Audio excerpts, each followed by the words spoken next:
Right, so here we have Michael Tobin, who is the author of this Riding the Edge. I must say I've read it myself and I was absolutely astounded both by the story and by the way you tell it. Thank you. And you write in chapter 1 that the journey towards self-knowledge begins from confusion and doubt. Why did you write that? Because it's true. You know, there's an expression, when I was a young guy playing sports, there's an expression, no pain, no gain.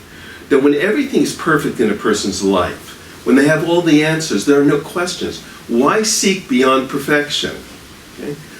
The motivation for growth and change always begins with some level of discomfort, some question that you may not have an answer to, but it sort of lingers around and it compels you, becomes your motivation for wanting to find answers. And I would say that, you know, if we dial the clock back to 1980 when Deborah and I were completing our doctorates in psychology, we had a pretty good life.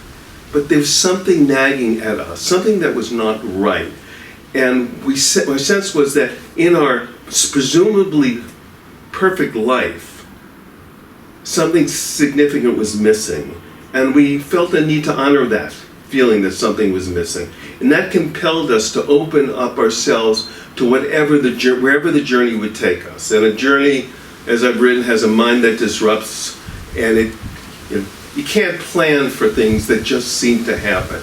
And I think we were looking for that. We were looking to kind of take a deep dive into uncertainty and see where it took us. But quite frankly, we would never, ever have ever realized that it would take us to where it took us. But I feel tremendous gratitude for the fact that it did. And I think that life becomes so much more interesting and exciting when we're willing to embrace uncertainty. And we're willing to say, I don't have all the answers, but I'll start an exploration to seek some.